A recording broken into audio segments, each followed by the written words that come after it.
Hi, I'm Dr. Dean. I'm an eye surgeon working in Nelspruit and Mbombela, and today I'm going to be discussing epiretinal membranes.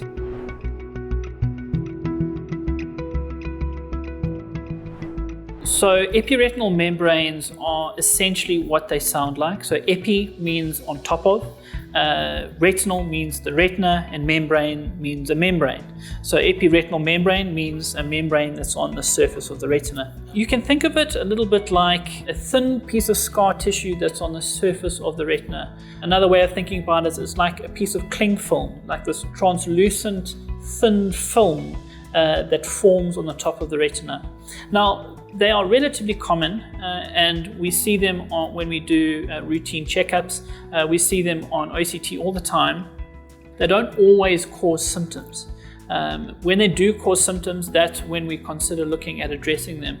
And the symptoms they typically cause can be blurred vision and metamorphopsia. So metamorphopsia is essentially when the vision looks distorted, when parts of the vision where lines don't look straight or things start looking crooked or distorted. That's a typical symptom of an epiretinal membrane.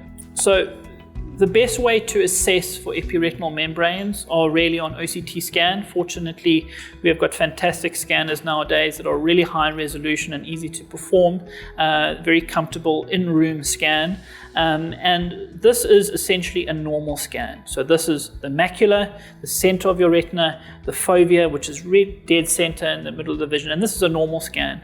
An epiretinal membrane is relatively easy to see if it's severe. Like in this case, you can see the normal area, which is normally has this contour to it, has been pulled up, and there's this white line on the surface. So this layer here is that layer of film or membrane that's on the surface of the retina, and it causes the retina to get into folds like that, and that causes the distortion and the decrease in vision.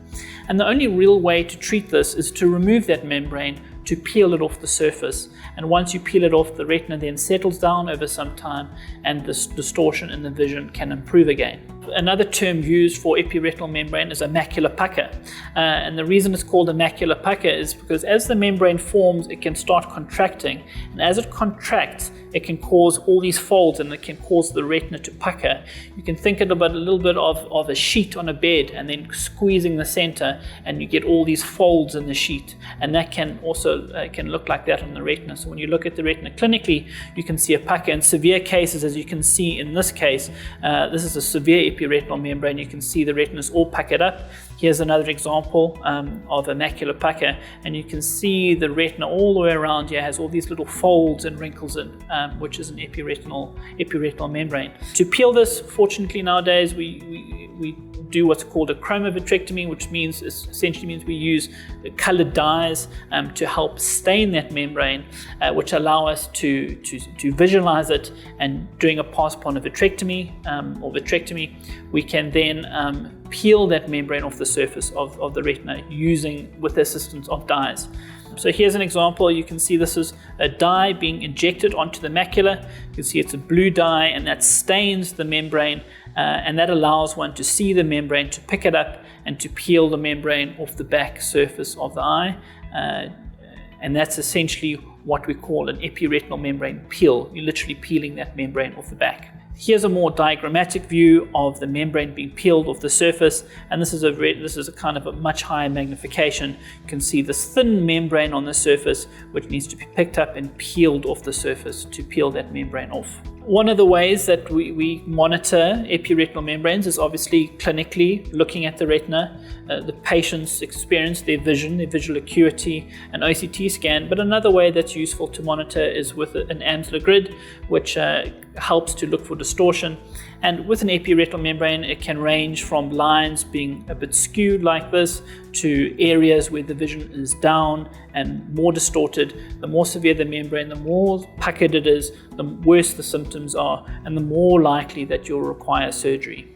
Success with surgery is high. particularly for symptoms of metamorphopsia. So if distortion is the predominant symptom, surgery normally improves that significantly. Recovery time varies. I think this is also really important to stress because often people with eye surgery have had cataract surgery or LASIK refractive surgery where the vision improves within days and the results are excellent from the beginning. With epiretinal membranes, it takes time. After you peel the membrane, gas is put into the eye. That takes some time to resolve, and that retina can take some time to flatten out.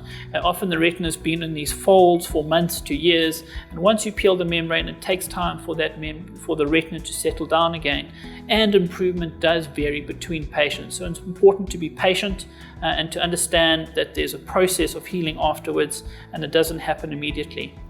But in general nowadays, with small gauge vitrectomy and modern cutters and instrumentation, surgical success is very high and lots of patients benefit from it. That's the basics of epiretinal membranes. I hope it was interesting and helpful. And if you have any questions, please feel free to reach out to us and we can see if we can help.